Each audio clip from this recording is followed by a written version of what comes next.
وہ مضبوط ہوں اور اپنے اپنے ڈومین میں کام کریں جی اور سارے جب اپنا کام کریں گے تو میرا حال اس سے بہتری آئے گی, گورننس میں بہتری آئے گی, ملک میں جو سسٹم ہے وہ مضبوط ہوگا. دوسری بات جو ہوتی ہے وہ اتحاد کی بات انہوں نے کی ہے, جو یکجہتی کی بات کی ہے قوم میں. اس وقت جس طرح پچھلے پی ٹی آئی کے دور میں جتنا قوم میں انتشار آیا ہے, جتنا ذہنوں میں ایک قسم کی تبدیلی تو آپ نہیں کہہ سکتے, اس میں آپ کہہ سکتے ہیں کہ اس کو کسی نیگیٹیوٹی میں لے کے گئے ہیں, کسی منفی طرف لے کے گئے ہیں عمران خان. تو اس میں میاں صاحب نے ایک as a statesman, as a بڑے لیڈر ہونے کے یہ بات کی ہے کہ قوم کو مل کے یکجہتی کے ساتھ آگے بڑھنا چاہیے تاکہ اس وقت جو کرائسس ہے, جو اکنامک کرائسس ہے, معاشی بحران ہے, گورننس کا جو بیڑا گرک ہوا ہوا ہے اور جو سسٹم میں خرابی پیدا ہوئی ہے کہ ہر ادارہ اپنے اپنے الگ ڈائریکشن میں چل رہا ہے یا ایک ادارے کمزور ہو چکے ہیں, تو انہوں نے تو میرا ایک بہت ہی ایک فیوچر کا جو لایا عمل دیا ہے, جیسے ملک کو مضبوطی کی طرف لے کے جانا ہے, خوشحالی کی طرف لے کے جانا ہے, تو یہیں کی حکمرانی کی طرف لے کے جانا ہے. تو میرا حال اس میں تو بہت انہوں نے جو ٹائم کے مطابق بات کی ہے وہ بہت ہی اعلیٰ ہے. ٹھیک ہے, یعنی آپ کہہ رہے ہیں کہ وقت کی اہم ضرورت تھی. اچھا رانا تنویر صاحب, یعنی یہ کہنا غلط نہیں ہوگا کہ وہ نواز شریف جو 2019 میں آئے تھے اور اب جو 2023 میں آئے ہیں خاصے مختلف نظر آ رہے ہیں. ماضی کو بھلا کر آگے بڑھ چکے ہیں نواز شریف, کیونکہ جب لندن میں تھے تو وہ بات کر رہے تھے کہ پہلے احتساب ہوگا, لیکن یہاں پہ آ کے انہوں نے کہا ہے کہ آپس میں مل بیٹھ کے تمام اداروں کو اور مفاہمت کے ساتھ کام ہوگا آگے. دیکھیں احتساب پہلے تو میں سمجھتا ہوں کہ بالکل اکنامک پروگریس ہونا چاہیے, معاشی جو بحران ہے اسے نکلنا چاہیے. تو باقی احتساب تو ایک کنٹینیوس پروسیس ہے, جو احتساب ہر آدمی کا, ہر ادارے کا, ہر قوم کا ہونا چاہیے. تو وہ تو اس میں تو دوسری رائے نہیں, لیکن اس وقت جو ہم فیس کر رہے ہیں چیلنج وہ اکنامک کرائسس کا ہے, معاشی بدحالی کا ہے, اس سے قوم کو نکالنا. تو میں سمجھتا ہوں کہ اب اس میں ہمیں بگاڑ نہیں چاہیے, ہمیں سدھار چاہیے. قوم کو ایک رانا تنویر صاحب, جس طرح سے اب انتخابات کا بھی آگے موسم آ رہا ہے, ہر پارٹی اپنا اپنا موقف رکھتی ہے. آپ نون لیگ کی نمائندگی کر رہے ہیں, نون لیگ کیا موقف رکھتی ہے؟ آپ کو بھی لگتا ہے کہ انتخابات جلد ہونے چاہیے, اور نواز شریف کی جو واپسی ہے کتنا زیادہ آپ کے ووٹ بینک پر اثر انداز ہوگی یہ؟ دیکھیے میاں صاحب, پہلے تو ووٹ بینک کی بات ہے. میاں صاحب ایک پاپولر, موسٹ پاپولر لیڈر ہیں پاکستان کے, اور ان کے آنے سے آپ کو دیکھا کس طرح قوم میں ایک خوشی کی لہر دوڑی ہے, یا ایک جو چہرے کے جو چہرے پہ لوگوں کے اثار لگ رہے ہیں, تو لوگوں کو بہت ہی یہ خوشی ہوئی ہے.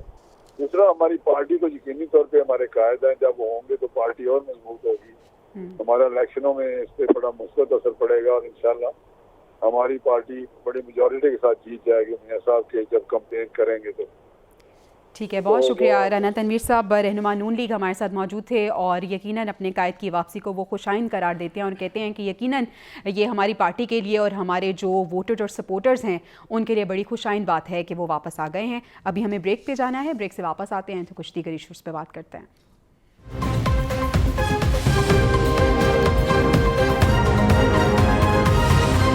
اس صورتحال پہ بات کرنے کے لیے ماہر بین الاقوامی امور امتیاز گل صاحب نے ہمیں جوائن کیا ہے. امتیاز گل صاحب, بہت شکریہ آپ کے وقت کا. سر, صورتحال یہ ہے کہ عرب ممالک کی طرح بہت سی انٹرنیشنل کمیونٹیز بھی سیز فائر چاہتی ہیں اور یہ کام UN سیکیورٹی کونسل کرا سکتی ہے, لیکن ہم دیکھ رہے ہیں کہ UN سیکیورٹی کونسل بھی اس میں ناکام نظر آ رہی ہے, اور اس کے ساتھ ساتھ ہم یہ بھی دیکھ رہے ہیں کہ کونسل میں پولرائزیشن بھی ختم نہیں ہو رہی. سر, اگر UN سیکیورٹی کونسل بھی یہ نہیں کرا سکتی تو پھر کون آگے بڑھے گا اور یہ صورتحال جو ہے اس کو ہینڈل کرے گا؟ اس صورتحال کو وہی ممالک روک سکیں گے جو اس دنیا کے کرتا دھرتا ہیں, اور ان میں امریکہ, برطانیہ, جرمنی, فرانس جو ہیں وہ اس میں سر فہرست ہیں. اور اس میں بنیادی طور پہ آج آپ نے دیکھا ہوگا برطانوی وزیر اعظم نے کہہ دیا ہے کہ وہ جنگ بندی میں انٹرسٹڈ نہیں ہیں, بلکہ عارضی طور پہ صرف راستے کھولنے کی حمایت کرتے ہیں تاکہ غزہ کے عوام تک کچھ امداد پہنچ سکے. لہذا وہ ہمیں کسی کو اس میں شک نہیں ہونا چاہیے کہ امریکہ, برطانیہ مل ملا کے اپنا اسرائیل کی حمایت میں, اسرائیل کو بچانے کے لیے